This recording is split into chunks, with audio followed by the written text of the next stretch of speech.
Dos. Ahora. Buenas tardes con todos, queridos amigos.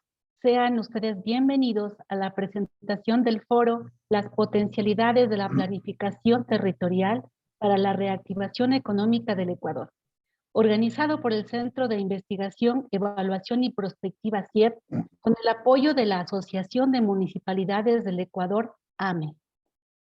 En esta ocasión, nos es grato anunciar la participación en calidad de expositores del ingeniero Alain Jordá, de nacionalidad española, y del economista Patricio López. En nombre del CIEP, debo agradecer a la distinguida audiencia por su valiosa participación en este evento, en el cual se va a tratar un tema de gran importancia para el desarrollo del país. Dejo a continuación la conducción del evento en manos del doctor Rodrigo Albuja Chávez, presidente ejecutivo del CIEP, en su calidad de moderador del foro. Bienvenidos. Muchas gracias. También yo doy la bienvenida más cordial a la distinguida y numerosa audiencia que nos acompaña en este foro de mucha importancia que ha preparado el CIEP a fin de contribuir a buscar soluciones a un grave problema que atraviesa el país, sobre todo un reto, que es lograr la recuperación económica luego de que nuestra economía sufrió un gran colapso con la presencia de la pandemia del COVID-19. La crisis viene de años atrás, pero se ha agravado nuestra situación a tal punto que a nivel general hay una gran incertidumbre sobre los caminos que hay que seguir para la recuperación económica. Entonces, este evento tiene por finalidad contribuir a un pensamiento no convencional de definición de políticas públicas, sobre todo en materia territorial, como una forma de contribuir a la recuperación económica a nivel nacional. Nos hemos preparado con dos distinguidos expositores, mucho conocimiento en esta materia, y por lo tanto aseguramos un evento de gran calidad. No quiero tomar mucho tiempo y simplemente quisiera mencionar la metodología del evento. Vamos a tener dos expositores, el señor Alain Jordá, de nacionalidad española, y Patricio López, ecuatoriano, quienes van a exponer sucesivamente con 45 minutos en el caso del señor Jordá, y luego de él tendremos la exposición, la intervención de Patricio López para hacer comentarios y reflexiones sobre la exposición que nos haga Alain. Durante este periodo de las dos exposiciones, la audiencia puede presentar preguntas para que luego al final del evento sean recogidas por parte de los expositores y abramos una discusión en la medida en que el tiempo nos permita. Estas preguntas no deben contener comentarios porque aspiramos a dar cabida al mayor número de participantes que deseen proponer cuestionamientos o aclaraciones a los expositores. De esta manera, entonces, quiero presentar al señor Alain Jordá, quien tiene nacionalidad española, posee un diplomado en dirección de empresas por la EADA Barcelona, España, e ingeniero superior en telecomunicación por la UPC de Barcelona también. Es un experto de la Comisión Europea en gobernanza local, innovación, economía del conocimiento y promoción del emprendimiento. Su amplia experiencia en desarrollo local le facilita acompañar a ciudades intermedias y territorios de Iberoamérica en la definición, el impulso de sus estrategias de desarrollo. Su trayectoria profesional inició en el sector privado, presidiendo la red de ciudades europeas Eurotowns a lo largo de 20 años. Fue teniente de alcalde de Manresa, Barcelona, España, durante 10 años, donde impulsó el primer plan de innovación local de España en 2005. Es también editor de blogs Ciudad Innova desde el año 2005 y autor de varios libros sobre desarrollo local y territorial. Conoce el Ecuador porque ha colaborado con proyectos en ciudades ecuatorianas tales como Ibarra, Latacunga, Quevedo y con la Mancomunidad del Norte del Ecuador. Como ustedes pueden apreciar, se trata de una personalidad en materia de desarrollo local que nos brinda el apoyo y por lo tanto le expresamos nuestro agradecimiento. E inmediatamente quiero invitar a Alain para que nos haga su exposición. Adelante, Alain.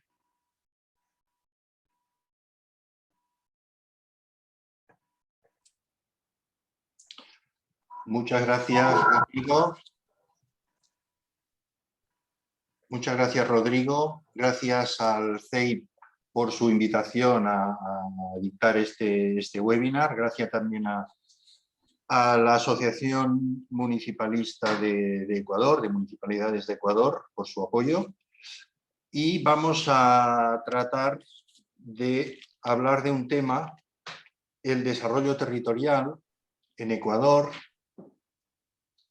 bajo un prisma un poco particular. Es la primera vez que hago una presentación de este estilo, que es lo que me ha solicitado el CEIP, ¿verdad?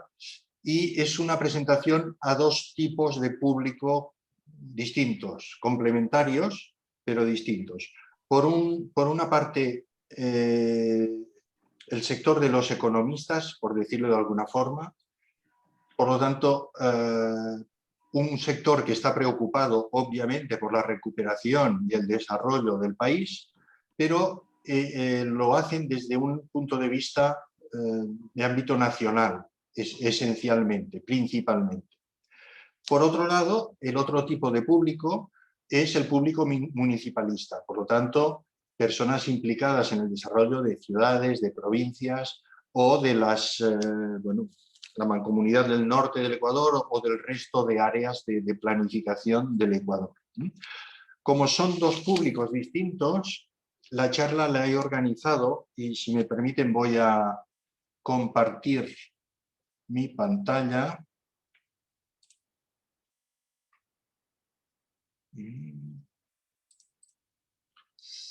Esto es ver pantalla completa. Vamos a hablar del desarrollo territorial en Ecuador tras la pandemia del COVID. Y los temas que vamos a tratar son estos tres. Los dos primeros orientados cada uno a uno de esos dos públicos de los que he hablado, y el tercero vamos a ver cómo se podría integrar, cómo se debería integrar, porque de hecho se debería, el enfoque del desarrollo desde el punto de vista nacional con el enfoque territorial del impulso al desarrollo de cada territorio. Entonces, la primera parte la he titulado Cambios globales tras la pandemia. La segunda parte, orientada a los municipios o territorios, cómo van los territorios a definir e impulsar sus nuevos proyectos de futuro. Y el tercer punto sería cómo va el Gobierno nacional a contribuir al desarrollo de los territorios. Obviamente todo eso son propuestas. Empezamos pues, cambios globales tras la pandemia. ¿Qué ha ocurrido con la pandemia? A ver, perdón.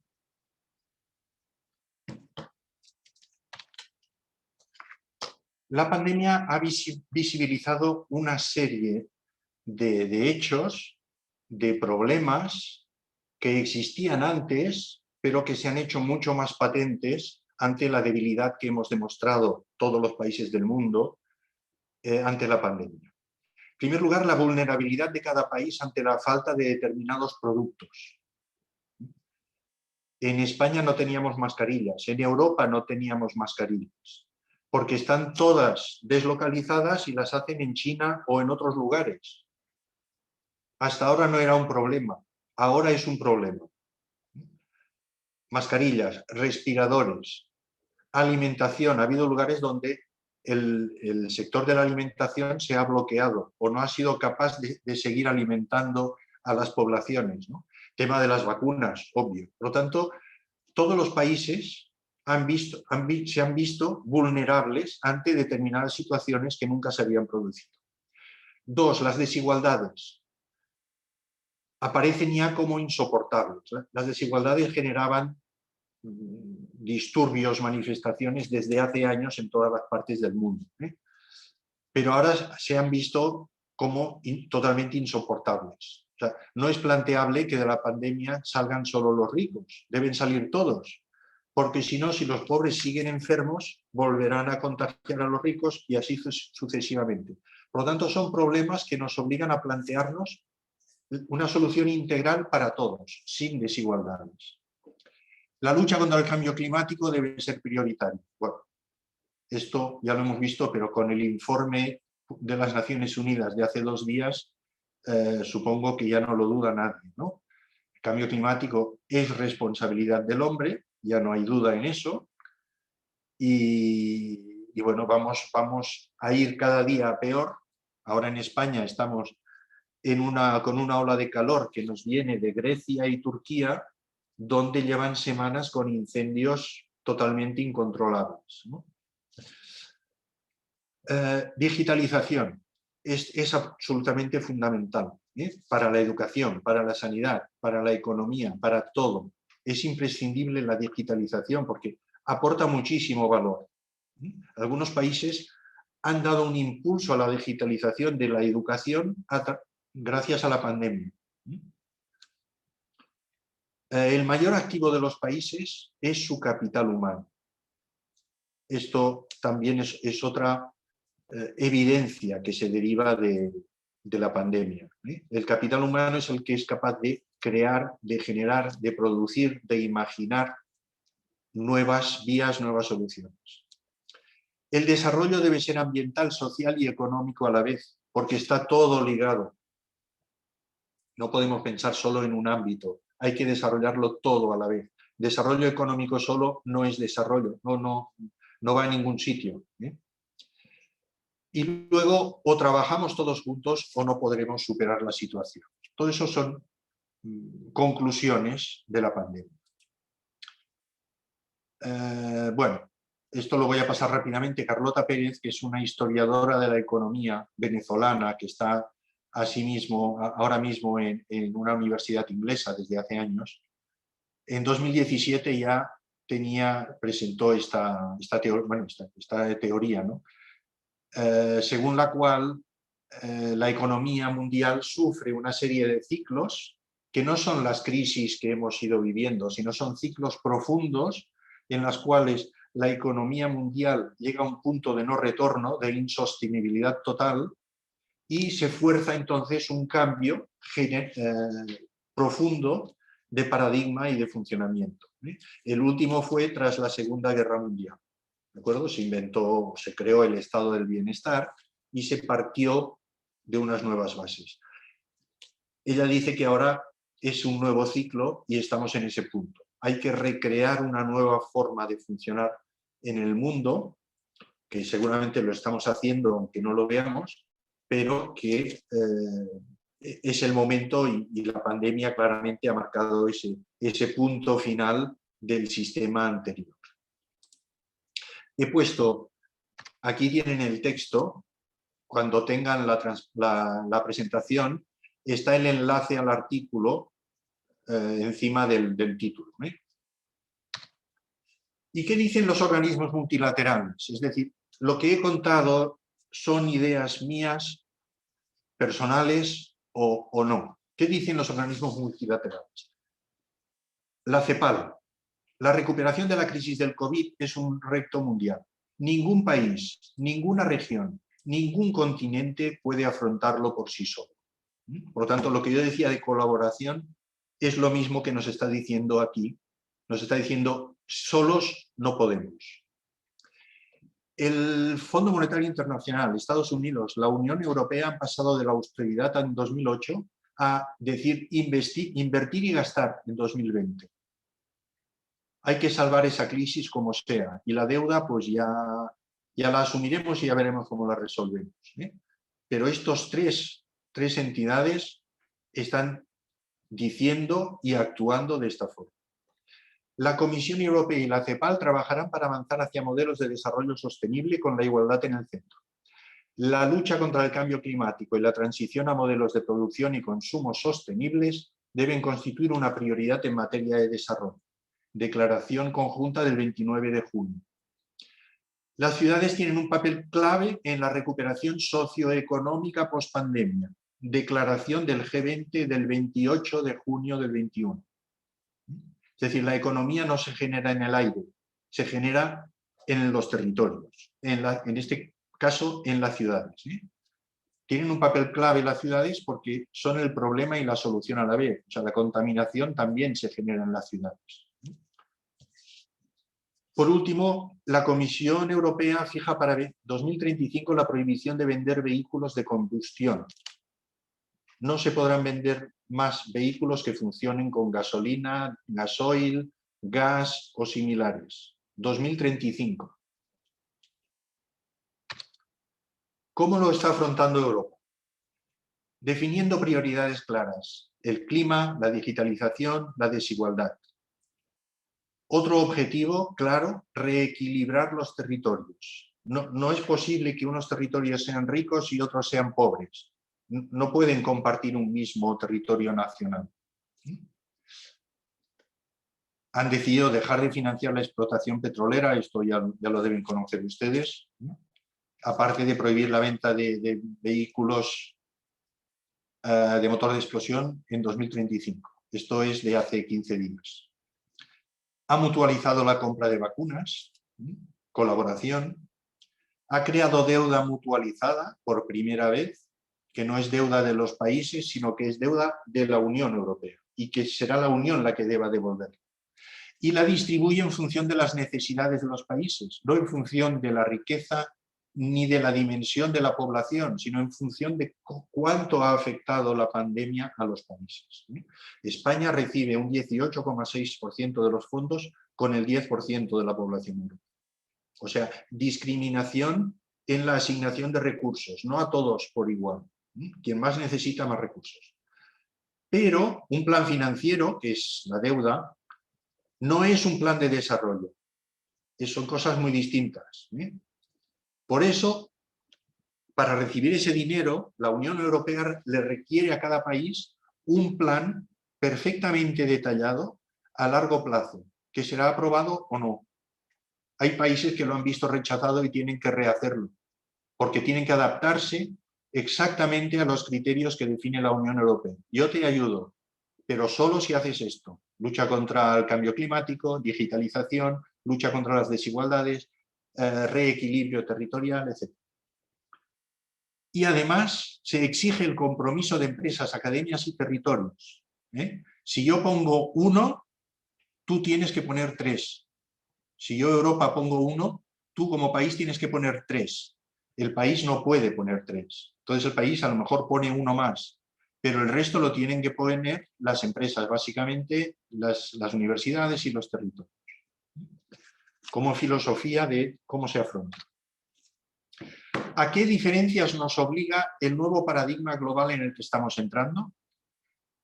Trabajar con políticas de medio y largo plazo. Hay que transformar los países. No se trata de hacer proyectos espectaculares a 2 años vista, sino un plan a largo plazo que se irá implementando progresivamente para transformar completamente el país. Colaborar. Los países tienen que colaborar entre ellos. Los gobiernos nacionales tienen que colaborar con sus gobiernos provinciales o regionales, con sus ciudades. Dentro de los territorios, los actores tienen que colaborar, las empresas, las universidades, las ONGs, los gobiernos. Apalancar los recursos naturales para generar nueva riqueza sostenible. Muy importante. No basta con vender los recursos primarios, digamos, que es muy sencillo y a veces muy lucrativo, es cierto, pero estos muchas veces, en caso del petróleo está claro, tienen una vida ahora cada vez más corta, previsiblemente.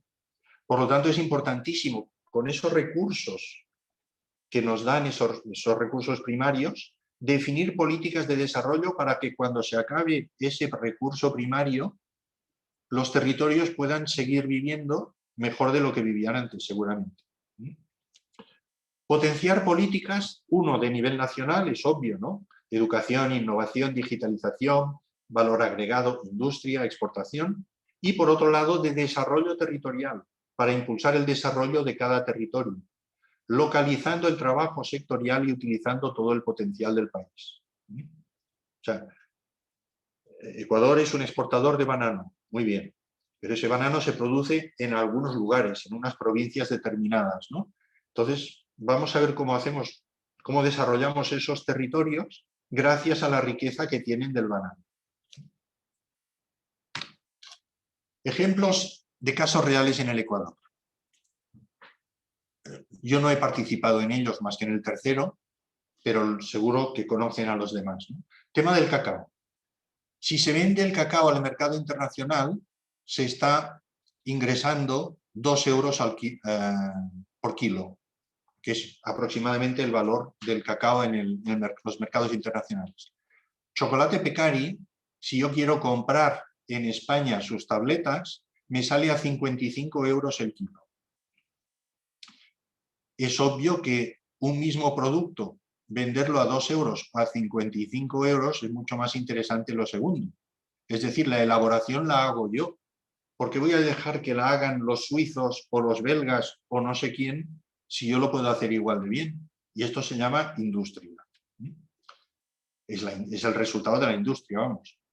El salinerito, imagino que todos ustedes lo conocen también, produce y exporta quesos, cárnicos, deshidratados, textiles, infusiones, chocolates y dulces y dispone de una cooperativa de ahorros. Es una parroquia rural de 6.000 habitantes. ¿Qué no puede hacer Latacunga o Ambato o Quevedo o Loja? ¿Qué no podrían hacer si se organizaran de forma parecida o correspondiente a cómo lo ha hecho esta pequeña parroquia rural? ¿Qué riqueza, qué mayor riqueza no generarían para el país? Por último, la Mancomunidad del Norte del Ecuador.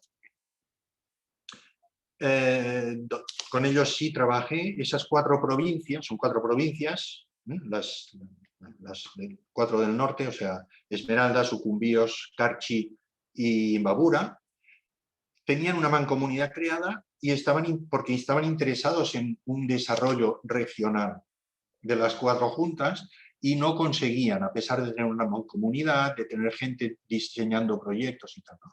Estuvimos haciendo un trabajo con ellos y en 2 días definieron una visión de futuro común, que es lo único que les faltaba. Porque ellos querían trabajar por la región, no por las provincias, pero no eran capaces de hacerlo porque no tenían proyecto de futuro. Bien, estos son ejemplos reales del Ecuador que no son nada extraordinario, o sea, son fácilmente replicables. Entonces la pregunta es cómo conseguimos impulsar iniciativas como estas en todo el territorio nacional. Fin de la primera parte. Pasamos al segundo apartado, donde vamos a hablar de cómo van los territorios a impulsar sus proyectos de futuro. Bien. Primero es bueno o es imprescindible definir a qué le llamamos desarrollo local o territorial. Vamos a ponernos de acuerdo, porque si no entendemos lo mismo, no vamos a avanzar mucho. Entonces, si yo preguntara, seguramente habría quien me contestaría en la audiencia que tenemos ahora mismo, que es desarrollo económico. Otros me dirían que es desarrollo urbanístico. Otros que es desarrollo social.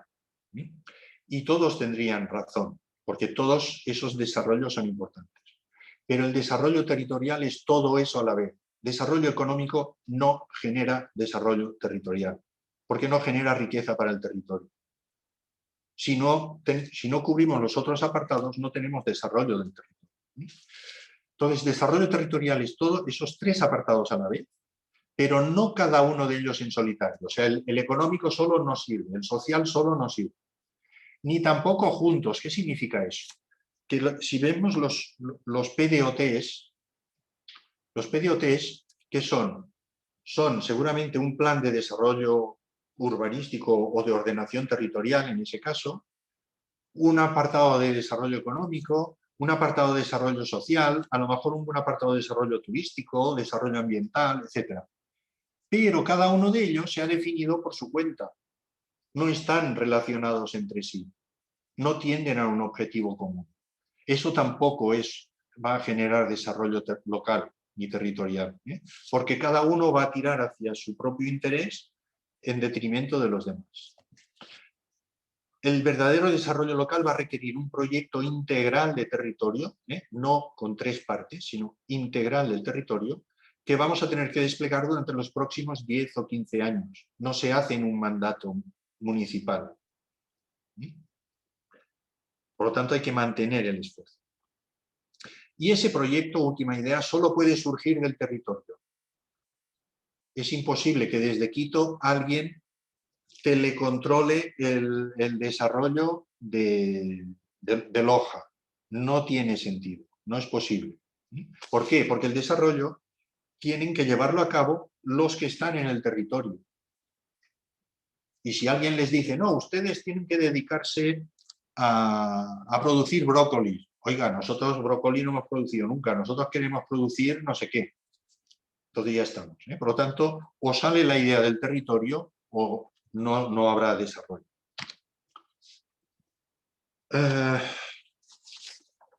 Bien, esto, que lo conocen todos, supongo, son los ODS de las Naciones Unidas, y de hecho lo que nos está diciendo esto es que el desarrollo implica todos estos apartados. Hay que desarrollar todo esto. Y eso es complicado, porque ¿por dónde empezamos?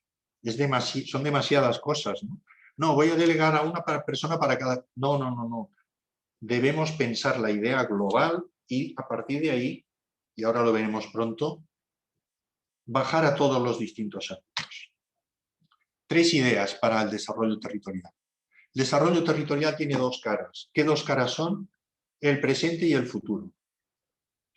Una cosa es que un alcalde, cuando llega a su puesto, hereda una ciudad que funciona bien, mal o regular, pero funciona. El primer objetivo es que eso siga funcionando exactamente igual, o mejor. Pero esto es el día a día. El otro objetivo es el largo plazo. Vale, esta es la ciudad que tenemos hoy, pero ¿la podemos transformar? ¿Podemos mejorarla a largo plazo? Esta es la segunda parte. La primera es un tema técnico, básicamente. O sea, recogida de basuras, pues lo van a hacer los técnicos, el diseño. No lo va a hacer un político, ¿no? Pero definir cuál es el futuro de una ciudad o de una provincia, eso sí que les corresponde a los políticos. Impulsarlo. Segunda idea. El desarrollo territorial enfrenta 2 grandes problemas. La necesidad de continuidad, es decir, que cuando se cambie el alcalde no venga otro con nuevas ideas y hacer otra cosa, porque entonces no hay desarrollo. Vamos avanzando uno para la derecha, el otro para la izquierda, el otro arriba, el otro abajo, y la ciudad no se mueve, no cambia, no evoluciona. Y la necesidad de implicación de los actores locales. Una municipalidad, un GAT, tiene muy pocas posibilidades de transformar el territorio que lidera, porque tiene capacidades para transformar temas, bueno, para hacer carreteras o para construir escuelas, o, en fin, unas capacidades muy limitadas. Pero transformar de verdad la ciudad, por ejemplo, si queremos ahorrar agua, el agua o la ahorra cada ciudadano o desde luego el GAT no va a ahorrar agua.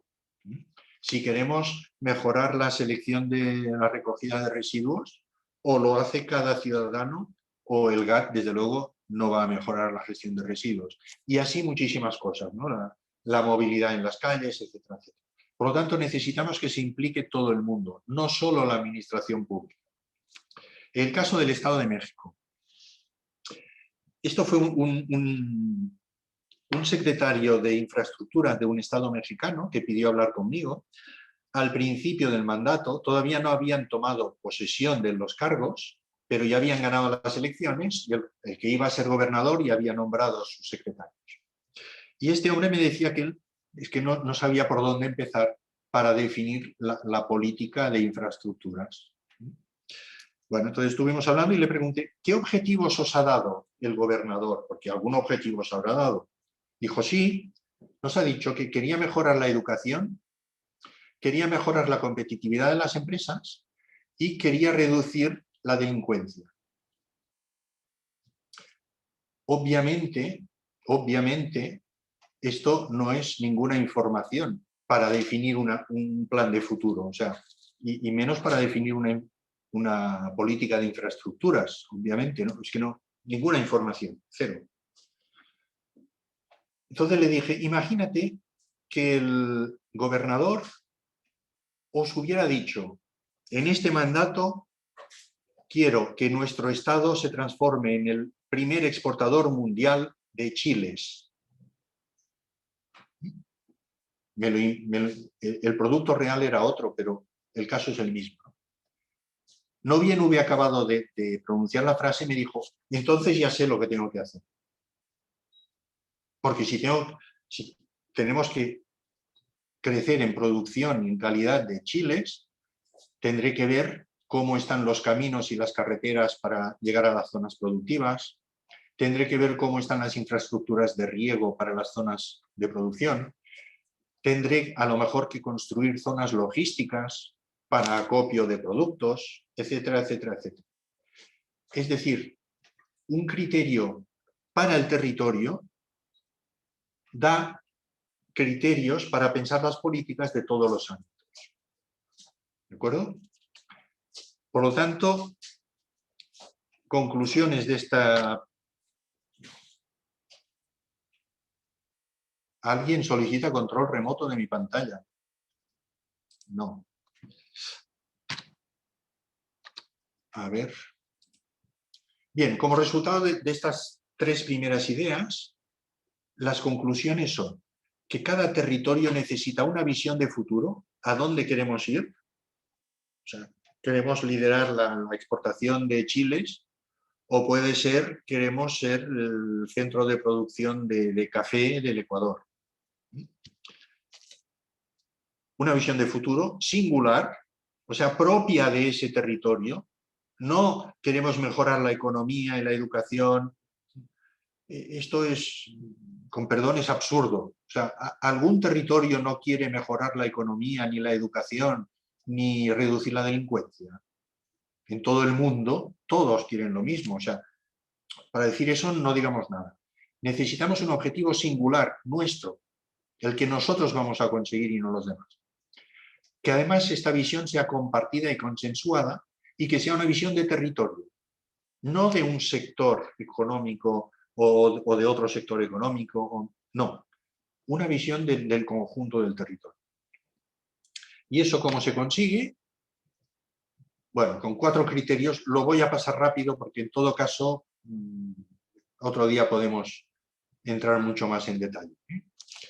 Primero, un estilo de liderazgo colaborativo. Y de eso sí que voy a dar un ejemplo con un video.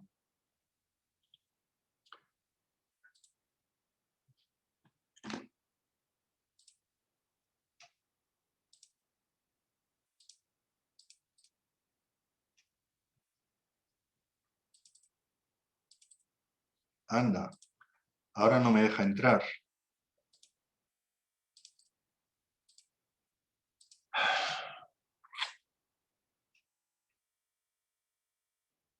A ver. Deja de compartir. Ok. Voy a compartir de nuevo. No me deja. Ahora. ¿Se ve? ¿Lo ven? ¿Sí? Sí, Vale. sí se visualiza. Perfecto, pues adelante.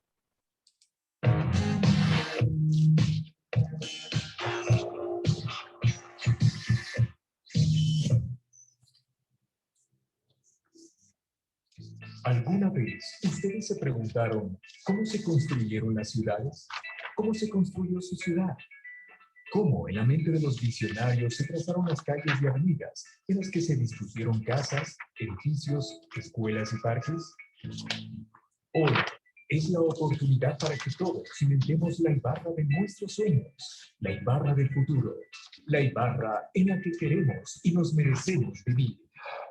Yo quiero vivir en un Ibarra donde pueda jugar con mis amigos, correr, saltar y ser feliz.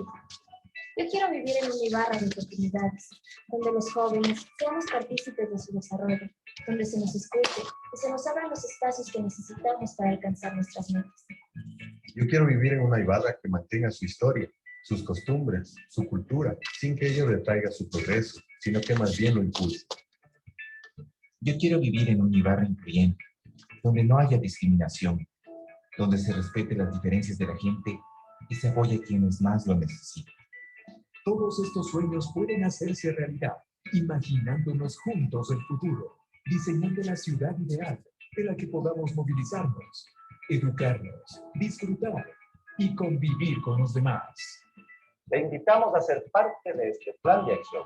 Necesitamos tu ayuda, tus conocimientos, tu experiencia, tus ideas y proyectos para forjar la Ibarra del 2030. Muy bien. Regreso a mi presentación. Vale. Bien, esto era estilo de liderazgo colaborativo. Suelo poner este vídeo porque es un ejemplo que me parece muy bueno. El alcalde se dirige a sus ciudadanos y le dice: vamos a imaginar la Ibarra del futuro, pero para eso necesitamos de tus ideas, tus propuestas, tus proyectos, tus ilusiones, y vamos a definirlo juntos. Esto es liderazgo colaborativo. Lidera, porque él lidera el proceso, pero le pide a todo el mundo que contribuya, porque el proyecto de verdad va a ser el de todos, no el suyo. Liderazgo colaborativo. 2. Eso implica partir de una hoja en blanco. No empezamos ya con una propuesta. Vamos a definir el futuro de Ibarra, pero nosotros ya hemos pensado que tendríamos que hacer esto, esto y esto. A partir del momento que decimos esto, este proyecto pasa a ser solo del GAT. La ciudadanía ya no se siente implicada, porque nadie le ha pedido su opinión, ya está definido el proyecto. Al contrario, hay que hacer aflorar la inteligencia territorial para generar innovación territorial. ¿Qué significa eso? El futuro tenemos que pensarlo de nuevo. No son las cosas que se han venido haciendo los últimos 50 años o los últimos 150 en la ciudad o en el territorio. ¿Podemos imaginar nuevas posibilidades? Bueno, pues sí podemos, pero podemos con la gente, haciendo aflorar la inteligencia territorial a través de debates, etc. Eso es fundamental. Por lo tanto, ese futuro no lo define ni el alcalde, ni el GAT, ni un consultor tampoco. Lo debe definir la gente. Y eso se hace con un proceso participativo diseñado específicamente para esto. O sea, esto no se convoca a todo el mundo a una asamblea y vamos a definir. Obviamente no. Hay una metodología. Y como quinto punto, que es un poco delicado a veces, pero es imprescindible, hay que sacar el futuro de la ciudad del debate político. Por lo tanto, eso debe hacerse de acuerdo con el conjunto de fuerzas políticas. ¿De acuerdo? En el sentido de que queremos que sea un proyecto que no dure 2 o 3 o 4 años, sino que dure 10 o 12 o 15. Por lo tanto, no solo es el del gobierno actual, sino que el siguiente también debería seguirlo, y el siguiente y el siguiente. Por lo tanto, debe ser un proyecto de todos. Y eso se hace, obviamente, mediante una metodología. Bien. Entonces, ¿cómo podría ser ese proceso? ¿Cómo los hago yo? ¿Cómo los llevo a la práctica?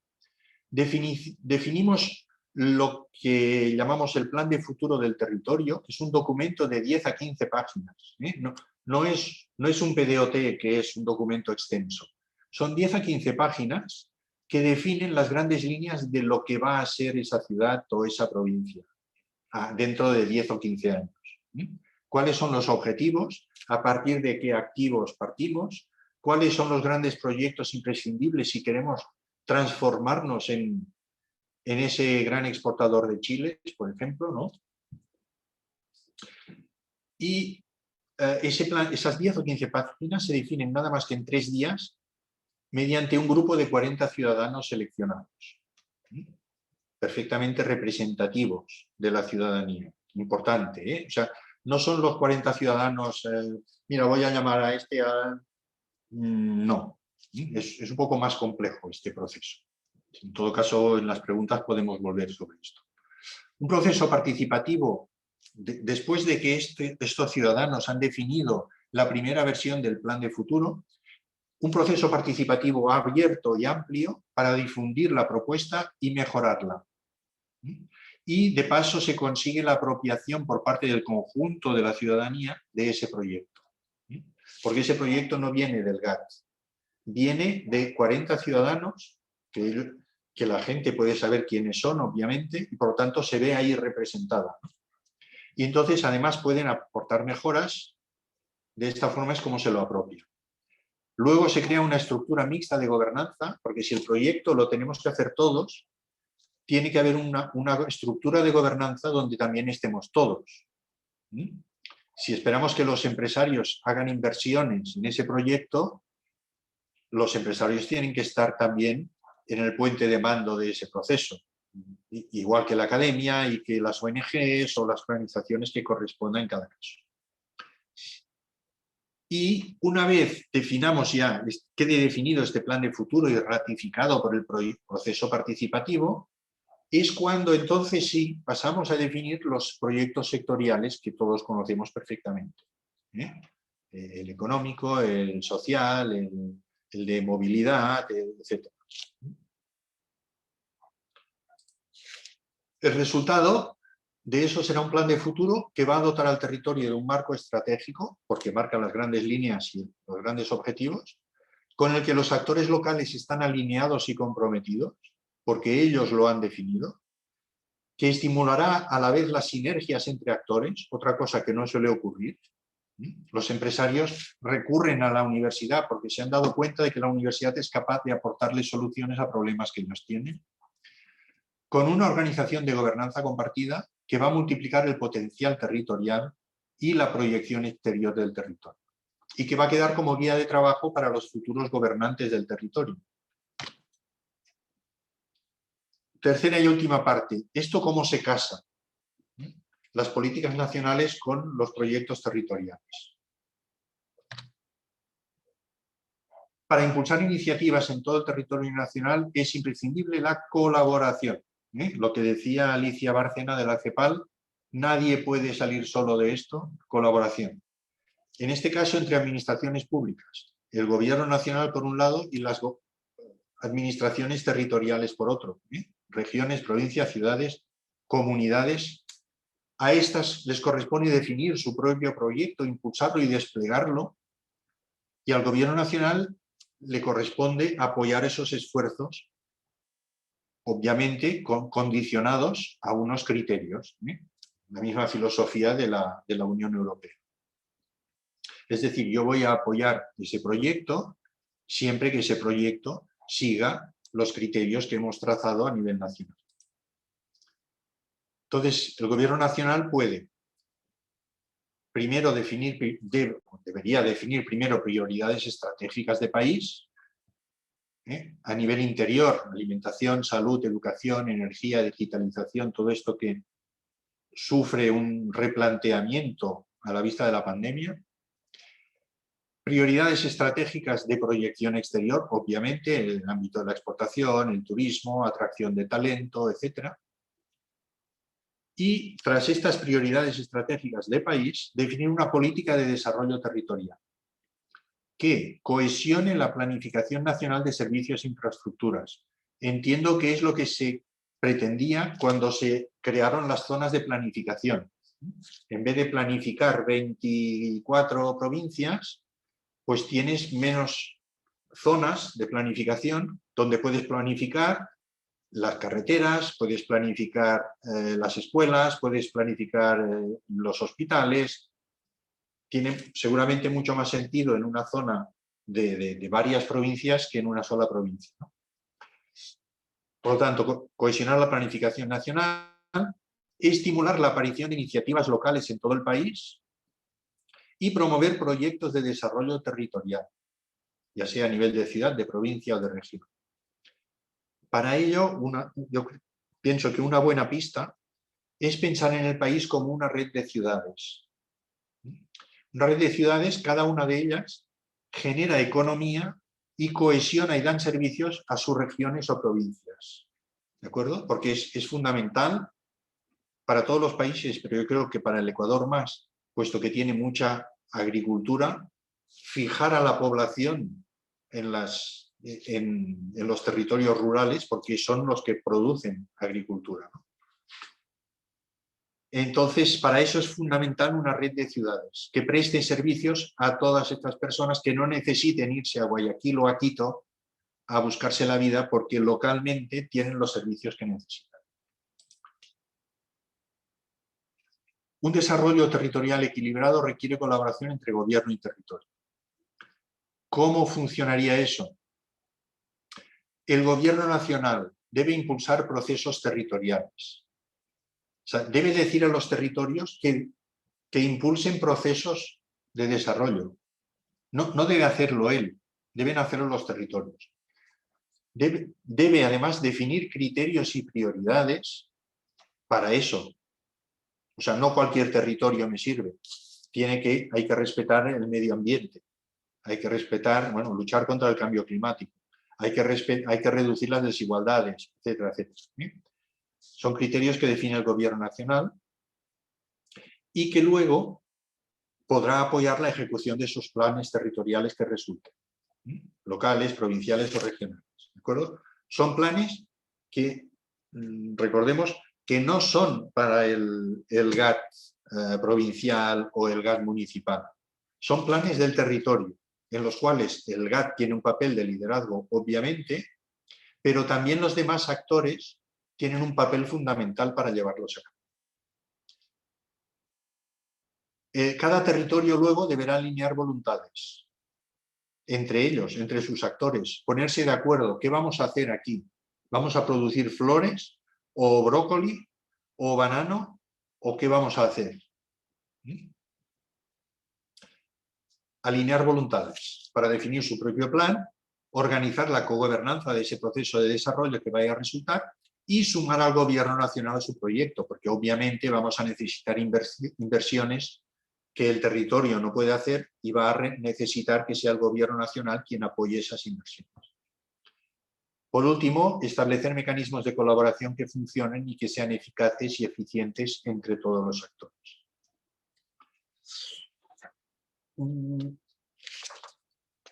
Creo que estamos llegando al final, sí, la penúltima.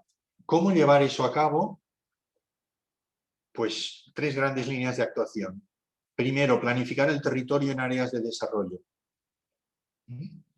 Pensar en qué áreas de desarrollo vamos a promover esos planes de desarrollo a nivel de ciudad, de provincia, de regiones, los tres o unos prioritariamente sobre otros o unos condicionados a otros. Bueno, esto está por definir. Luego, promover que los territorios definan sus planes de futuro según criterios determinados por el gobierno nacional,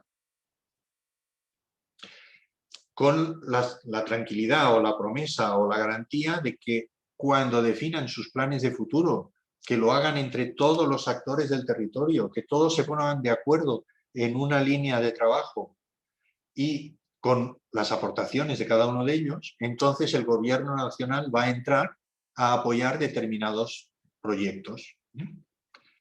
Que es el punto 3, contribuir con recursos a aquellos planes de futuro territoriales que estén alineados con los criterios que haya definido el gobierno nacional. Y luego, por supuesto, aplicar procedimientos que aseguren la eficiencia y la eficacia. Es decir, no te doy no sé cuántos millones para desarrollar no sé qué, sino que te los voy dando a trocitos, a fases. A ver, primera fase hecha, bien, aportamos el dinero. Vamos a por la segunda fase y así progresivamente.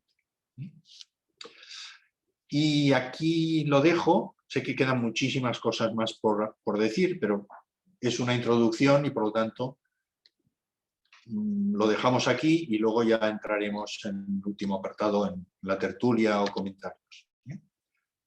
Aquí presento un libro que está a disposición de quien pueda interesar, que habla de todos estos temas. Desarrollo local y territorial, y está escrito para políticos y técnicos. Es un libro no demasiado extenso, pero creo que cubre todos los apartados que necesita un territorio para plantearse lo que hemos estado contando. Muchas gracias y Rodrigo, te devuelvo la palabra. Muchas gracias, Alain. Dobles gracias por la magnífica presentación de este tema tan importante y por ese manejo tan cumplido del tiempo. Te agradezco mucho. Muchas gracias. Bueno, todavía tenemos tiempo para volver sobre algunas ideas que creo que a la audiencia les va a interesar a través de las preguntas. Para continuar con el programa previsto, quiero presentar a Patricio López, quien va a contribuir en esta reunión con unas reflexiones y unos comentarios sobre lo expresado por Alain, pero fundamentalmente, creo yo, poniéndole en el plano de la realidad ecuatoriana. Esta era nuestra intención, es decir, beneficiarnos de la experiencia de Alain con su magnífica presentación, que recoge una serie de ideas muy coherentes que pueden ser aplicadas al caso ecuatoriano, y esa es la tarea que le pedimos a Patricio López. Patricio es economista y máster en ciencia política. Es docente universitario. Tuve el gusto de participar o compartir en la academia por algún tiempo un trabajo y le conocí como uno de los profesionales más capaces en la materia de desarrollo local. Es investigador en temas de sociología histórica y de transformación política económica a nivel territorial en la Facultad Latinoamericana de Ciencias Sociales, la FLACS. Fue parte del equipo del programa de ciudades intermedias sostenibles de la Cooperación Técnica Alemana, GIS, donde colaboró en el diseño y arranque de espacios de políticas públicas en 6 ciudades intermedias del país, los llamados laboratorios urbanos, así como en gestión de conocimiento. Ha acompañado procesos de asesoría en aspectos de desarrollo local, evaluación de potenciales económicos regionales y configuración de políticas territoriales de fomento productivo, especialmente en ciudades de las provincias de Manabí, Napo, Chimborazo y Tungurahua. Posee una larga trayectoria profesional en los sectores de gobierno subnacional y cooperación internacional. Ha desempeñado funciones de asesoría y consultoría con la Cooperación Técnica Alemana. Se desempeñó como director de fomento productivo en el Consorcio de Gobiernos Provinciales del Ecuador, CONGOPE. Tiene entonces una formación adecuada y una experiencia inmejorable en materia de desarrollo local. Y le invito a Patricio entonces para que en aproximadamente 15 minutos haga su exposición, sus reflexiones y comentarios sobre este tema tan importante. Adelante, Patricio. Muchas gracias, Rodrigo. Un cordial saludo a todos los participantes. Un abrazo a Alain Jorday. Gracias por su presentación tan motivadora. Mi idea es básicamente partir de algunos de los conceptos compartidos por Alain y contextualizarlos o recontextualizarlos en la perspectiva ecuatoriana y quizá añadir o complementar algunas de las ideas que ha compartido Alain en este sentido, ¿no? Así que no es una presentación distinta, es más bien una glosa, un comentario a las ideas que ha generado Alain. Para seguir la lógica de la presentación del profesor, quizá un par de ideas respecto de la nueva coyuntura COVID en términos de la definición que generó Alain. Primero, el concepto del cambio, de la nueva forma de ver el mundo que nos mencionaba, que es absolutamente importante. Y este es un debate más profundo de lo que parece, ¿sí?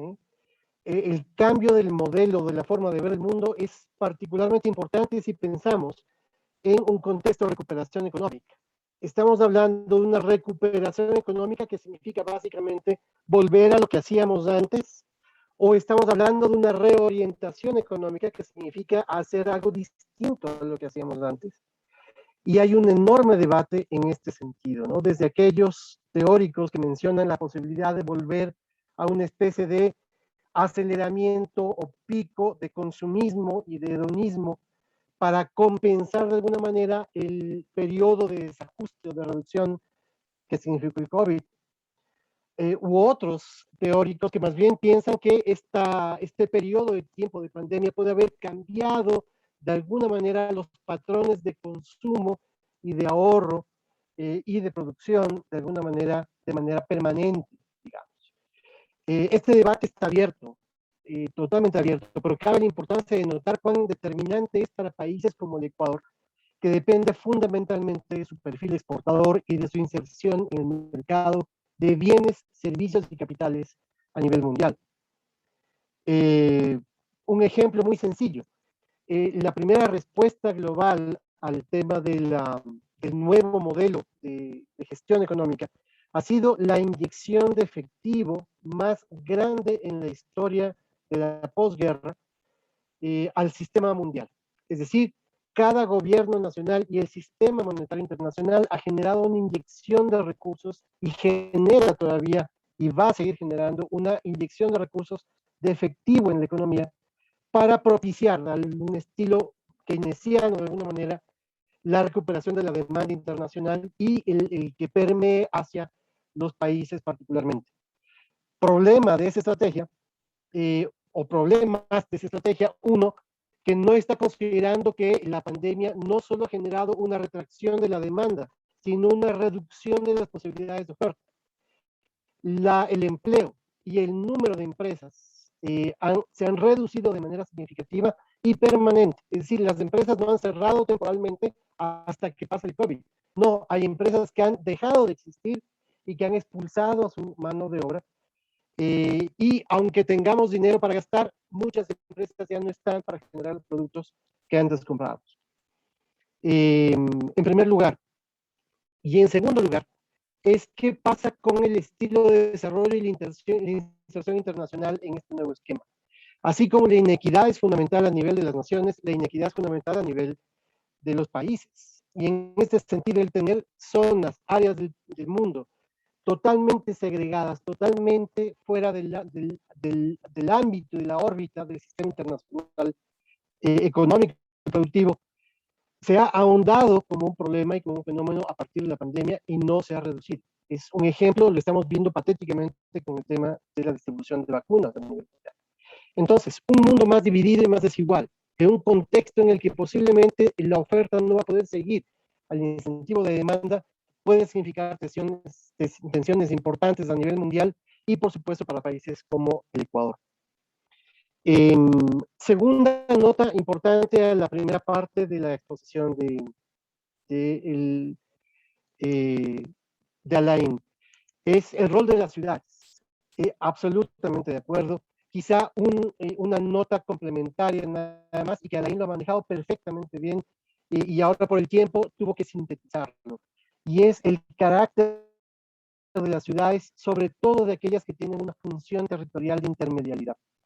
Las ciudades intermedias son particularmente aquel tipo de ciudad que ha soportado el proceso, este interregno de la pandemia, pero además es aquel segmento que va a tener que soportar e impulsar de una manera significativa los procesos de recuperación, de restauración o de reorientación económica, como quiera que los queramos llamar, con algunos detalles, ¿sí? Con algunos detalles. El COVID, me parece, ha generado efectos permanentes en una de las propiedades fundamentales de las ciudades y particularmente de las ciudades intermedias, que es el aprovechamiento de la aglomeración social, ¿sí? Alain lo decía, las ciudades son al mismo tiempo la causa y la solución, el problema y la solución de los temas ambientales, por ejemplo.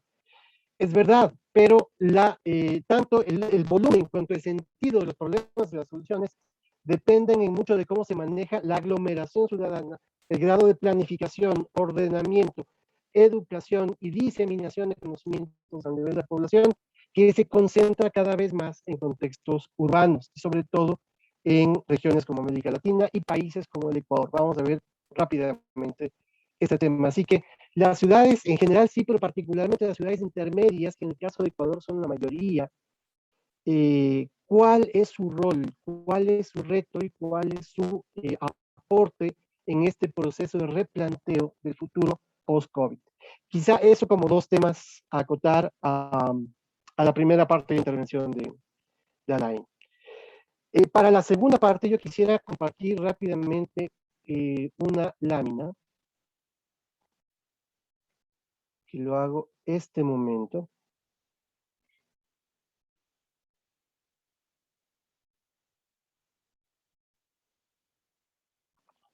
¿Me confirman, por favor, si se ve la lámina?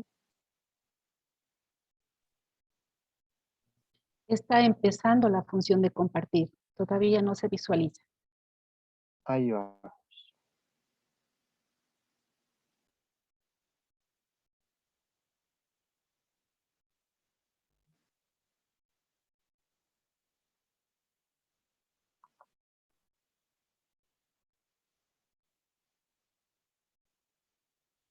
Me parece que no se carga, ¿no? No, todavía no se visualiza.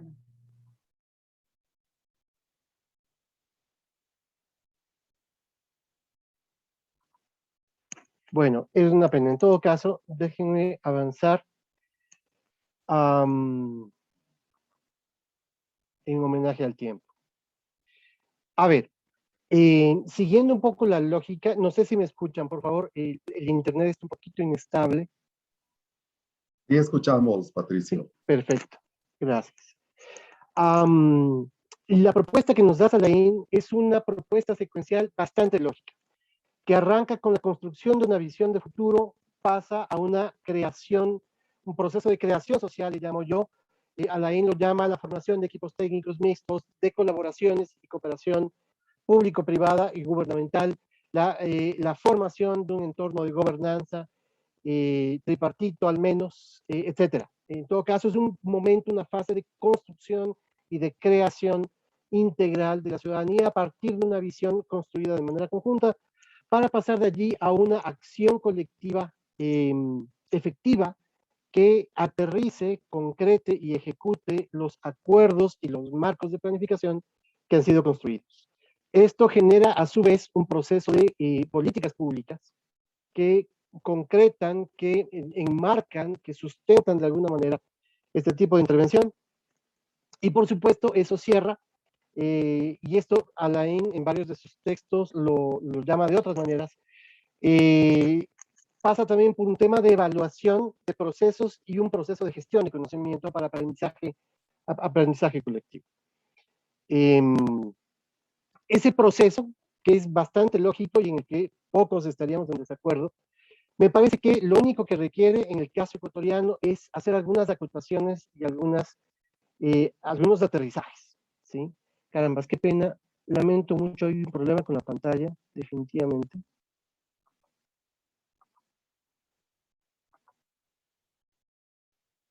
Un momento, por favor.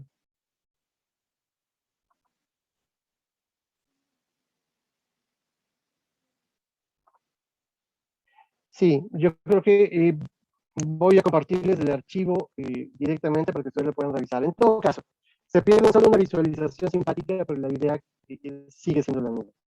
Decíamos, en este proceso secuencial que nos pintó rápidamente Alain, en algunos temas me parece que es importante hacer algunos énfasis.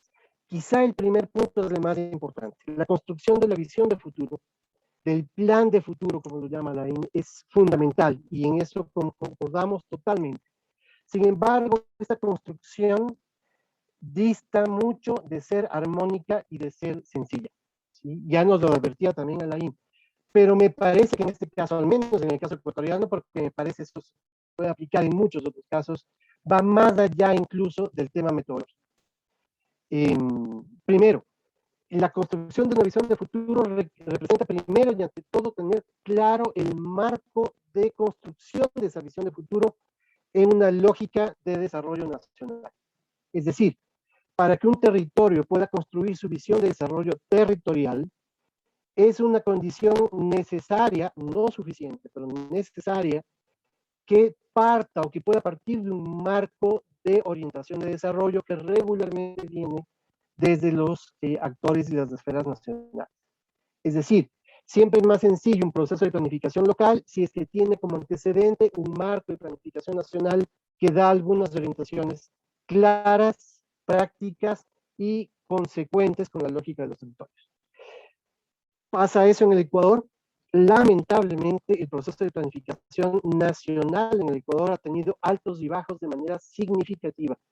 Y lamentablemente, incluso en los mejores momentos de la planificación nacional, donde se llegó a construir una propuesta y una propuesta de modelo de acumulación nacional de largo plazo que apostaba a la bioeconomía fundamentalmente. Esa visión y esa apuesta ha ido diluyéndose y perdiéndose en el tiempo, perdiéndose mucho en la reafirmación de un modelo de desarrollo extractivista. Entonces, nos falta ese esquema, ese marco, sí. Eso complica enormemente la planificación territorial, sí, pero no la vuelve imposible. Es una condición necesaria, pero no es suficiente. Por lo tanto, se puede avanzar en el proceso de planificación, pero siempre va a haber un problema de conexión, un problema de enmarcamiento, un problema de sustentación al tener un marco de planificación de desarrollo nacional adecuado. Segundo, creo que nos estamos olvidando un poco, y me llamó mucho la atención una frase que mencionaba Alain, esto de despolitizar la construcción de la visión de futuro. Yo creo que Alain, ya me podrá corregir Alain, yo creo que lo que él quería decir es que hay que despartidizar los procesos de planificación, que no es lo mismo que despolitizar. Al contrario, me parece que uno de los grandes problemas que ha tenido el proceso de planificación nacional es que no ha reconocido la dimensión política, la dimensión institucional, la dimensión de economía política que representa un proceso de planificación. Y se lo ha reducido casi siempre a un proceso técnico, a un proceso de llenado de información, un proceso de cumplimiento de requisitos, un proceso de llenado de formatos y orientaciones. Al contrario, me parece que un proceso de planificación tiene que entender con precisión absoluta cómo es la dinámica política, cómo es la dinámica de toma de decisiones, cuál es el mapeo crítico de actores territoriales y del marco del territorio, como para poder saber en qué pisos estamos pisando y qué prácticas políticas son fundamentales y que deben estar consideradas en los supuestos de toda planificación territorial estratégica.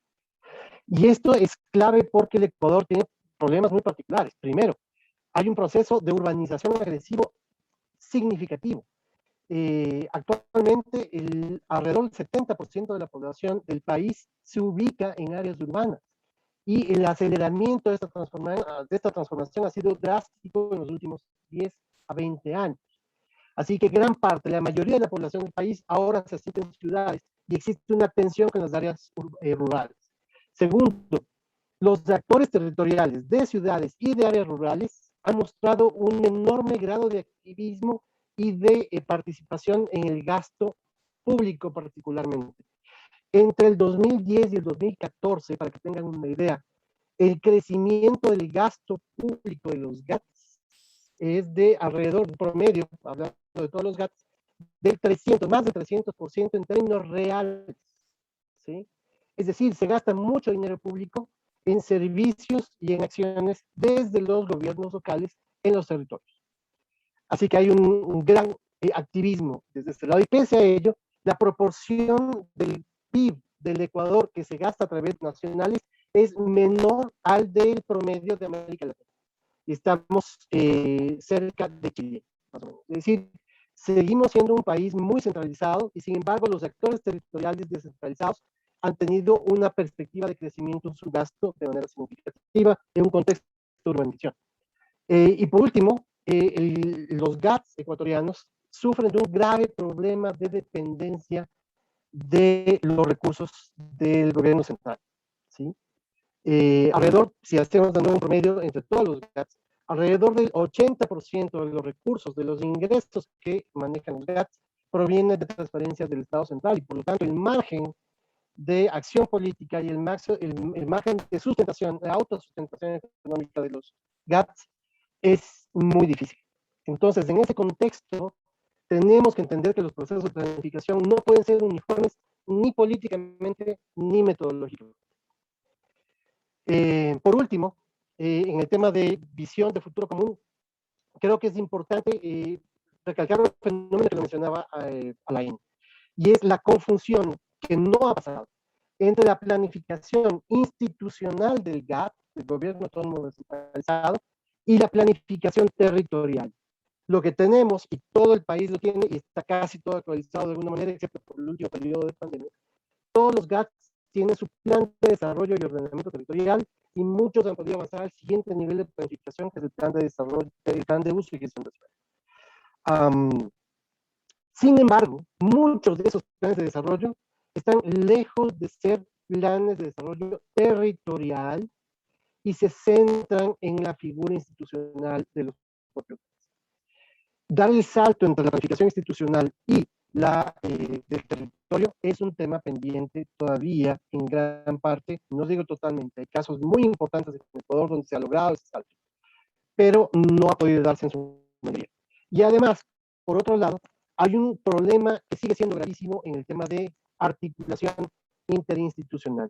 Una de las láminas que quería compartir con ustedes es tomando simplemente las atribuciones y competencias que el Código de Ordenamiento y Administración Territorial del país asigna a los diferentes GATs, y si lo pusiéramos en diagramas, ven que ustedes lo pueden ver en la presentación cuando se las comparta, van a ver que hay múltiples superposiciones y cruces, ¿sí? Y la definición competencial clara, precisa y colaborativa entre los GATs es un tema pendiente todavía. Y la resolución de los problemas o la resolución de las posibilidades y las oportunidades de cooperación todavía es un tema que no se ha resuelto a nivel institucional y a nivel nacional.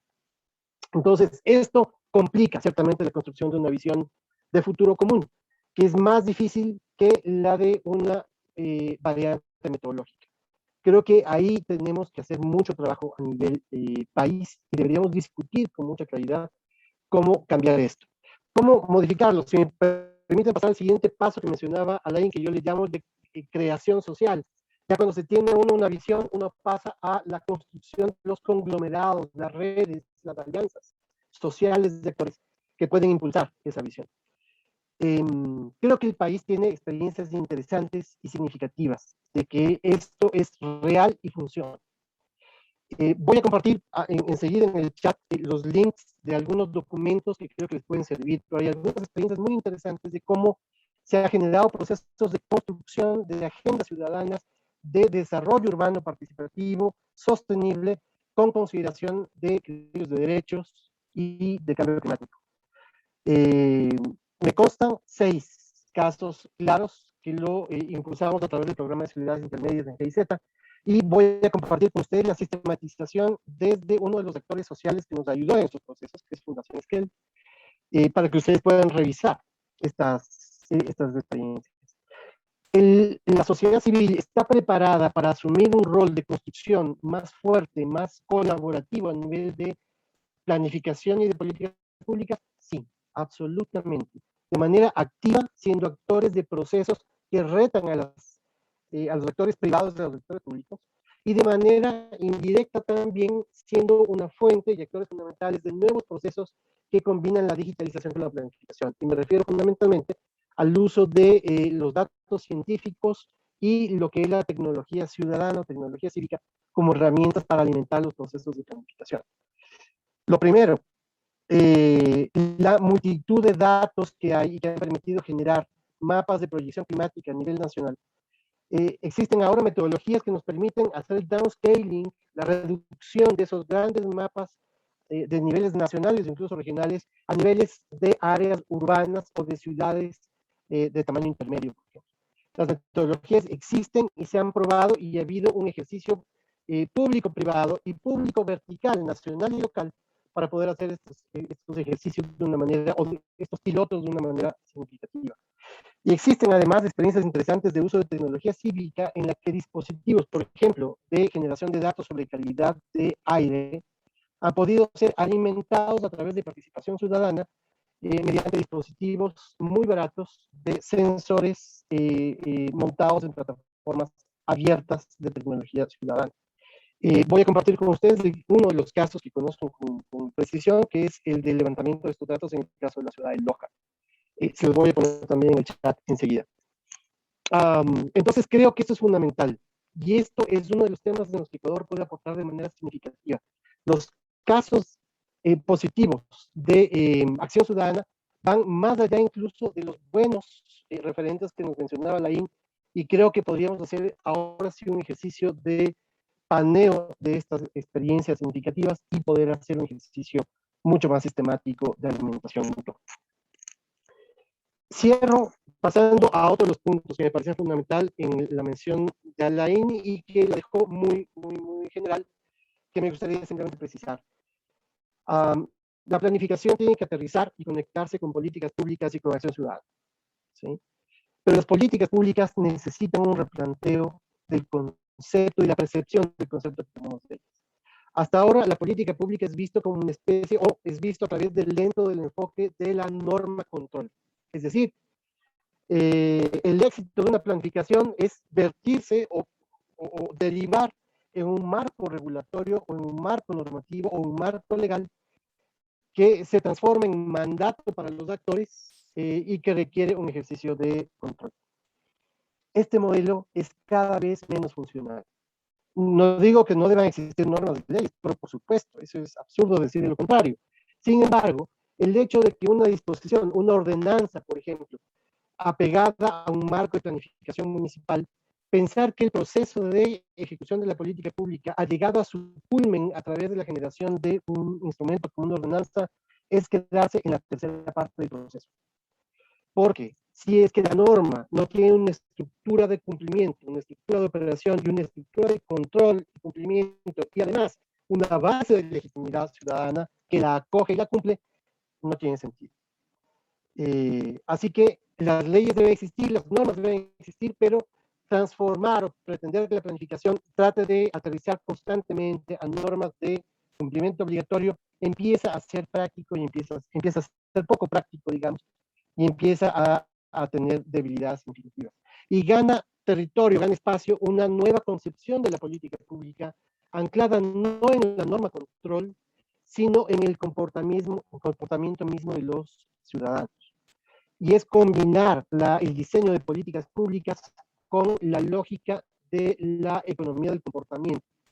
O, como se lo menciona en otros lados, la creación de sistemas de incentivos, arquitectura social de incentivos, nudges o pequeños empujones para promover comportamientos ciudadanos de una manera voluntaria, abierta y basada en información y la participación. Este es el nuevo esquema de políticas públicas que necesitamos empezar a diseñar y que necesitamos enormemente conectar con los procesos de participación y con una visión de futuro como la que propone Alain. Este es un tema que está pendiente y que lamentablemente es quizá de los más pendientes, pero que requiere un esfuerzo significativo. La política pública desde esta perspectiva ya no es una política del sector público, es una política del público, en la que el sector público y la ciudadanía tienen roles particulares e instancias de mediación, e instancias de ejecución, pero son sobre todo corresponsables.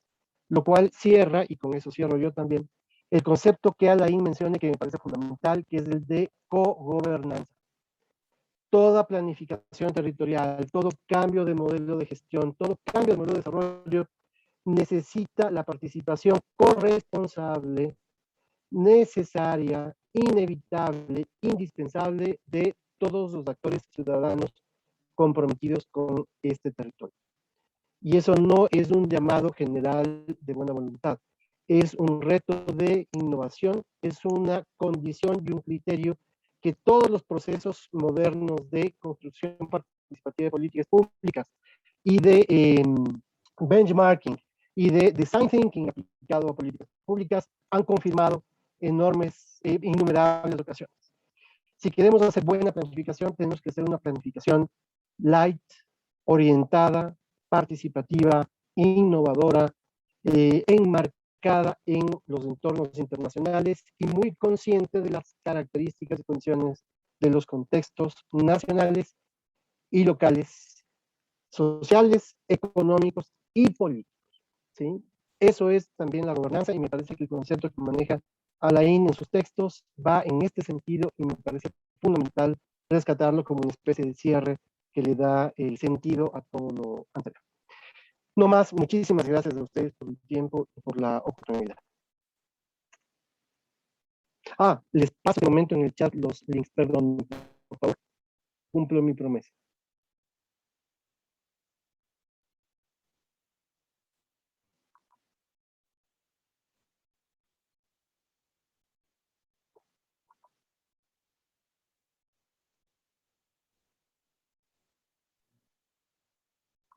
Activemos el audio, por favor, Rodrigo. Sí, estoy esperando todavía que...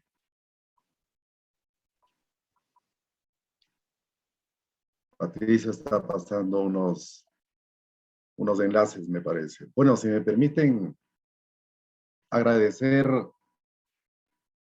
las exposiciones muy suscitadoras de Alain, de Patricio. Sin más comentarios por el momento, porque creo que tenemos mucho que hablar. Lamentablemente el tiempo, como siempre, es un enemigo en este tipo de acontecimientos.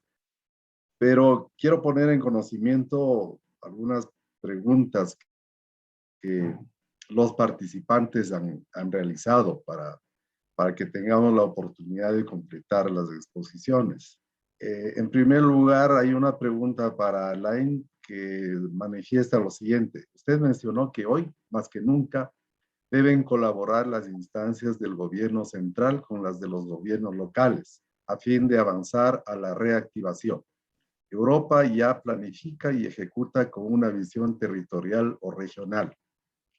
En Ecuador no se ha logrado esa visión, en parte porque se defienden las autonomías de los gobiernos locales y las competencias del gobierno nacional. ¿Cómo ir venciendo esta visión de defensa para pasar a la colaboración?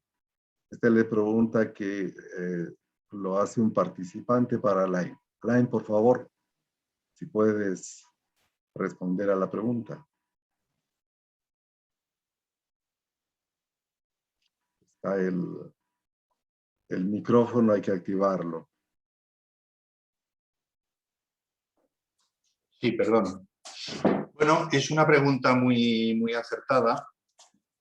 Y bueno, para empezar los gobiernos nacionales deben estar dispuestos a colaborar con los gobiernos provinciales o municipales. Y hacerlo de forma en que cada uno alcance sus objetivos. O sea, ¿cómo funciona esto en Europa? Porque entiendo que es el modelo que funciona y es un modelo a seguir, ¿no?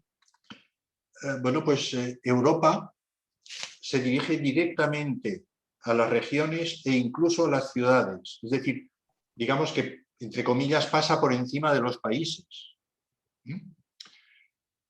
Tiene una clasificación de regiones, Europa, de distintos niveles, desde las más desarrolladas a las menos desarrolladas y más necesitadas, y en función de esto va sacando convocatorias de concursos diversos, de proyectos de cualquier ámbito, desde el tema puramente estratégico a temas de infraestructuras, de desarrollo social, de vivienda, de energía, de cualquier ámbito. Y el mecanismo es que lanza esa convocatoria, que define unos criterios, y la convocatoria es abierta, entonces contesta quien quiera, ¿no? Pero claro, la primera característica es que quien quiere contestar debe hacer un proyecto, en cierta forma, debe elaborar un proyecto. No es decir, no, yo para transición energética pido 5 millones. No, no, no, no. Usted debe decir exactamente cuál es la situación de su ciudad, cuál es la evolución que usted pretende, qué tipo de acciones va a llevar a cabo, cuál es el presupuesto exacto de cada una de ellas, etcétera, etcétera. ¿Quiénes van a participar? Entonces, Europa fija criterios para quien quiera acceder a esos fondos, que son muy importantes. Es básicamente el fondo FEDER, que se llama, de desarrollo regional. Fija criterios y quien quiera participar en una convocatoria debe atenerse a esos criterios. ¿Qué criterios? Bueno, primero que los proyectos son muy detallados, o sea, no sirve 2 páginas, tienes que hacer un trabajo profundo. Ese proyecto deben participar todos los actores locales, no sirve que solo una administración proponga una inversión de migración energética, por ejemplo, no sirve. Tiene que implicar a las empresas, a las universidades locales, a veces a asociaciones de vecinos, depende de las convocatorias. Por lo tanto, son proyectos hechos entre todos que son competitivos, por supuesto, hay una cantidad de dinero. Si hay 50 que lo solicitan y solo hay dinero para 20, pues son 20 los que se llevan el dinero, lo cual significa que los proyectos son de calidad, porque si no es de calidad queda descartado completamente. Y además se requiere un compromiso de las empresas y las universidades, por lo menos, cada vez más. Es decir, Europa va a poner esto, muy bien, pero ¿vosotros qué vais a poner? La administración pública local, ¿qué va a poner? Las empresas locales, ¿qué van a poner? Las universidades locales, ¿qué van a poner en ese proyecto? ¿De acuerdo? Entonces, si no están todos de acuerdo, no hay dinero. Por lo tanto, se fomenta que el conjunto de actores del territorio vayan de la mano y avancen en la misma dirección. Y luego los recursos se dan progresivamente. Hay unos hitos, entonces cuando alcanzas el primer hito, tienes un dinero. Cuando alcanzas el segundo, tienes otro dinero. Por lo tanto, y hay revisiones serias. Por lo tanto, no se puede desviar ese dinero a otras partes, no se puede malgastar, está muy controlado y a la vez te exigen el compromiso de todos los actores. Yo creo que este es el modelo a seguir. No puedes implantar esto el primer día porque es el nivel que tenemos en Europa ahora de mecanismo es avanzado, pero yo creo que es imprescindible ir en esa línea.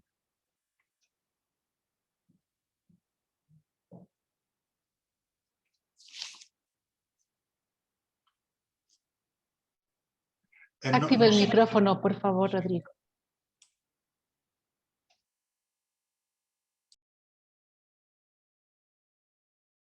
Mil disculpas, pequeño detalle. La pregunta siguiente de un participante manifiesta: se ha dicho que el desarrollo territorial no funciona por sí solo, sino que es el resultado del trabajo mancomunado de los sectores económicos y políticos. ¿Cómo lograr llegar a un acuerdo pensando en función de país y no de intereses personales? Alain. Bueno, será pensar en función de territorio y no de intereses personales. O sea, puede ser país, puede ser provincia, puede ser ciudad. Bueno, pues esto es por la metodología que hay que aplicar. Es decir, primero tiene que estar todo el mundo implicado. Eso ya impide que sean proyectos que los dirigen los constructores de una ciudad determinada porque les interesa. No. Entonces, hay que exigir el acuerdo de los actores locales. Tienen que definirlo entre todos. O sea, no sirve contratar a un consultor que me haga un plan de desarrollo y luego les digo a las empresas que tienen que atenerse a ese plan de desarrollo. Esto es absurdo. O sea, las empresas se atienen a lo que dicen sus accionistas, que es lo lógico, ¿no? Entonces, si tú quieres ir de la mano de las empresas tienen que estar en el proceso de definición de ese proyecto. Lo mismo con las universidades. No les vas a decir a las universidades lo que tienen que enseñar o lo que tienen que investigar, a no ser que ellos participen en el proceso de definición del camino de futuro de ese territorio. Entonces es una cuestión de metodología. Uno de los criterios que he definido es el liderazgo colaborativo, es decir, aquel alcalde o gobernador que pretenda definir él la política de su territorio, lo podrá hacer, pero no conseguirá que su territorio avance en esa línea, con total seguridad. Entonces, si se quiere hacer avanzar el territorio, o lo haces de la mano de todos los que pueden hacer avanzar el territorio, o no avanzarás. Y esto, mi criterio, cuando me preguntan, bueno, pero es que yo tengo un alcalde que esto no se lo cuentes. Digo, bueno, yo creo que en una región, en un país, hay que empezar por aquellos que quieren jugar a esto. Seguro que en el Ecuador hay 5, 10, 20 alcaldes o alcaldesas que estarían de acuerdo con ese enfoque, de ciudades grandes, medianas y pequeñas. Empecemos con esos. Y en esas ciudades vamos a incidir. Los demás vendrán rápidamente detrás. Oye, ¿por qué este sí o no? Bueno, porque tú no entrabas en este juego. Entonces, si quieres entrar en este juego, en la próxima convocatoria, pues podrás presentarte, ¿no? Y los efectos son tan evidentes, los efectos sobre el desarrollo son tan evidentes que es que no hay más. Aquí lo dejo. Gracias, Alain. Bueno, hay una pregunta que, en mi opinión, deberían interesar tanto a Alain como a Patricio, porque tiene una marca del Ecuador. Así es que invito a que nos den su opinión. ¿Qué deben hacer los gobiernos en territorios mientras no se definan las políticas nacionales de reactivación desde el gobierno nacional, que es el caso del Ecuador? Entonces, planteo la pregunta para los dos, porque este es el tema del día en nuestro país. Como quieras, Alain. Alain, por favor, tú primero.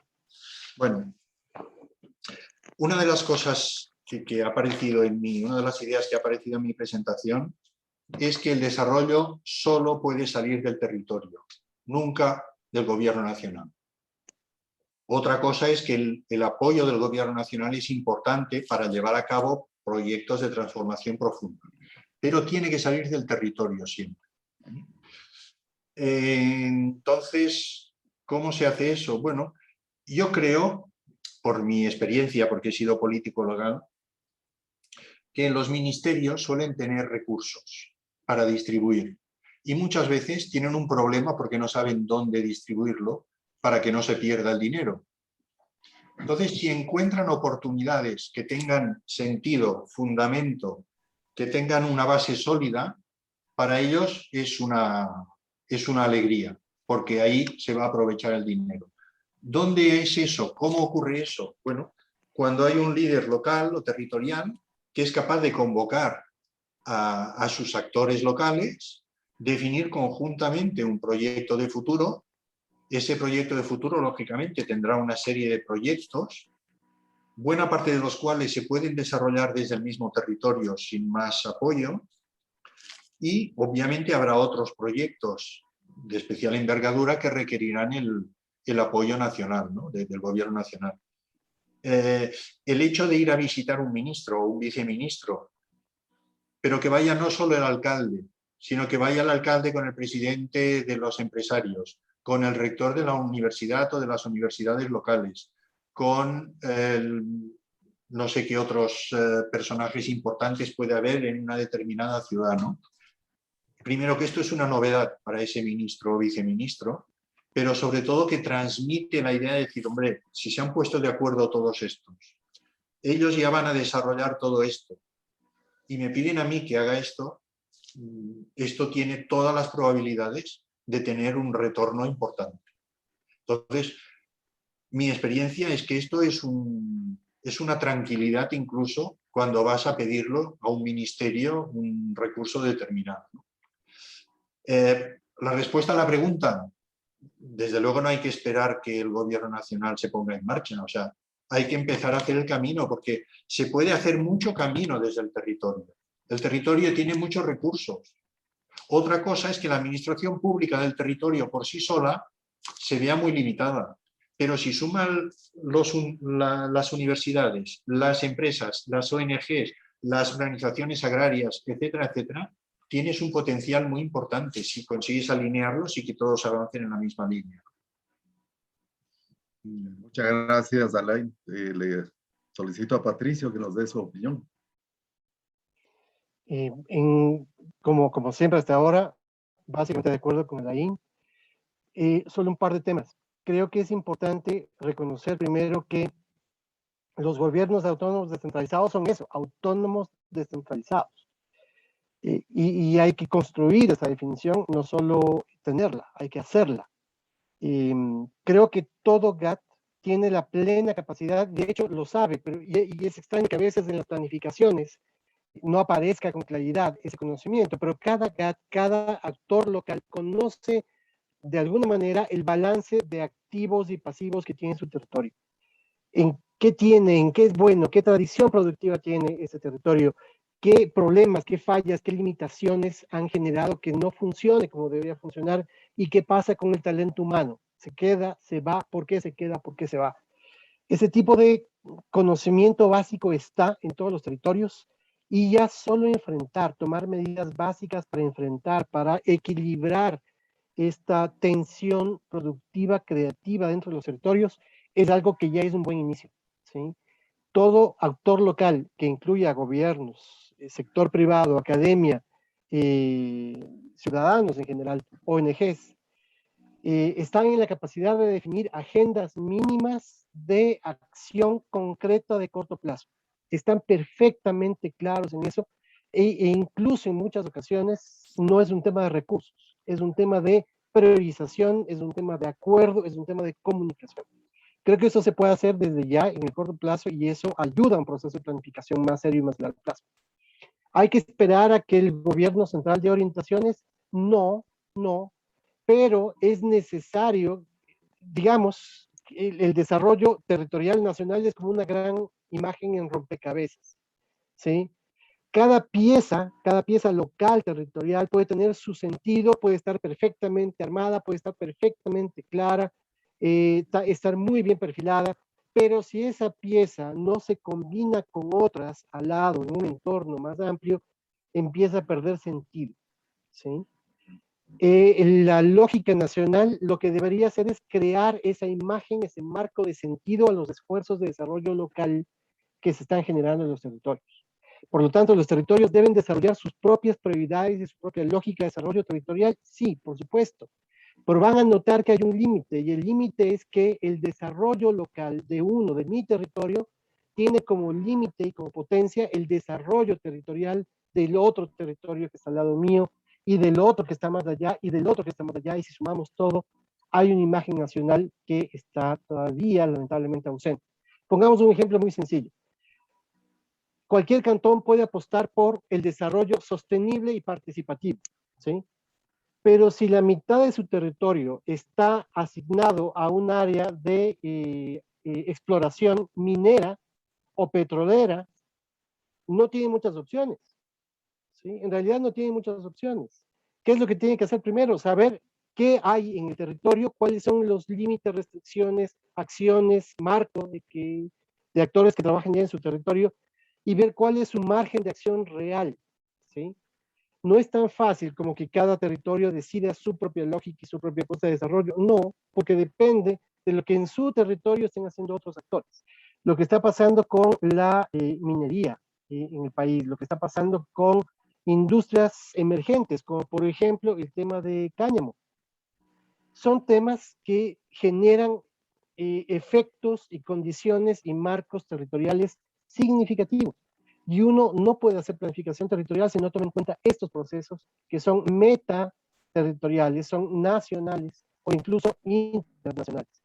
Entonces, se puede hacer, pero no es suficiente porque necesitamos siempre un entorno para potenciar y enmarcar y dar sentido a nuestro proceso de desarrollo. ¿Qué significa esto?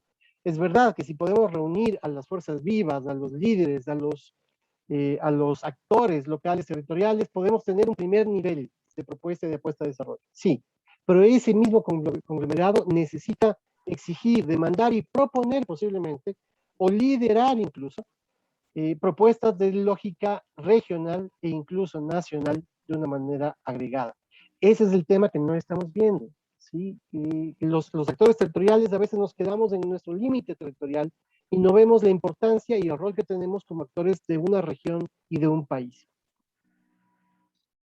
Gracias, Patricio. Bueno, debido al tiempo transcurrido, pese a lo interesante del tema, voy a hacer la última pregunta para Alain.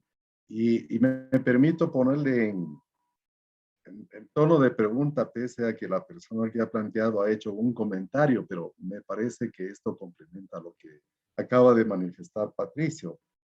Que manifiesta que el uso del suelo no es bien administrado y planificado por los municipios, se entiende en el Ecuador. Se rompe la frontera entre lo urbano y lo rural, sin zonas de amortiguamiento, pensando en sostener los recursos como por ejemplo el agua, los páramos, etc. Creo yo que sí sería importante un pronunciamiento desde el punto de vista de la teoría, por lo menos, aunque no se refiera al caso ecuatoriano, pero ¿cuál es la importancia del uso del territorio, de la planificación del territorio en el contexto de la planificación del desarrollo local?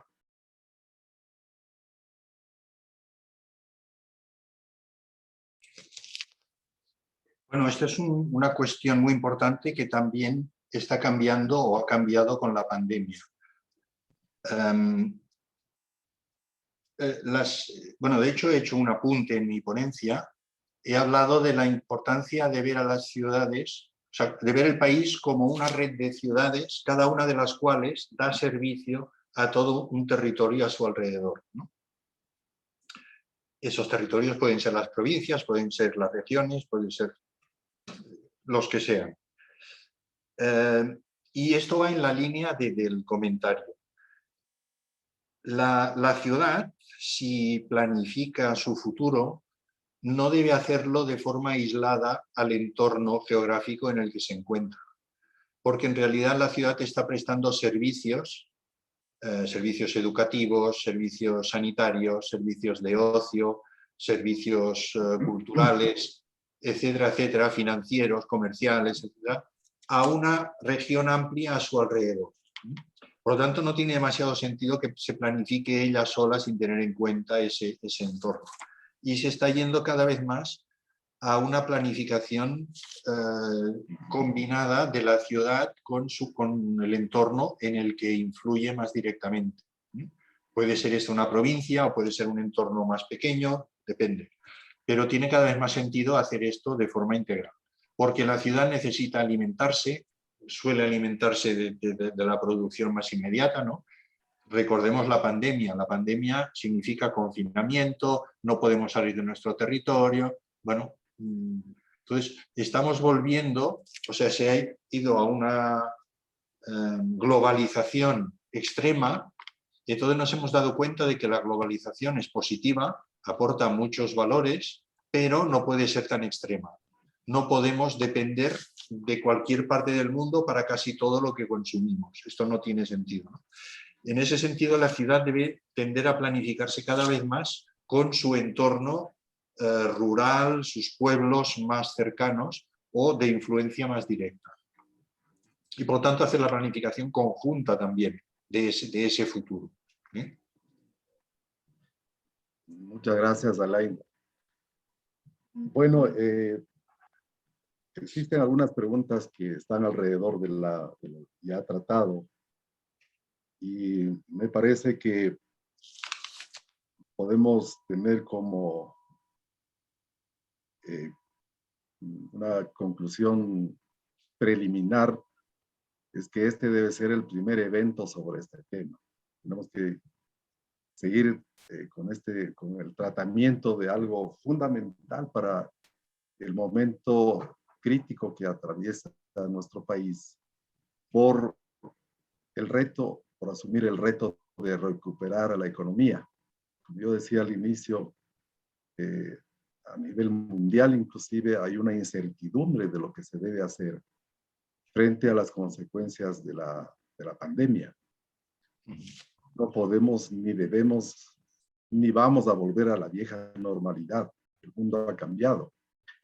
Entonces, la planificación local, regional, el uso del territorio, las políticas locales, se transforman en un elemento que debe ser tomado en cuenta para la recuperación económica, pero no en el sentido que hemos o han manejado los gobiernos hasta la presente fecha.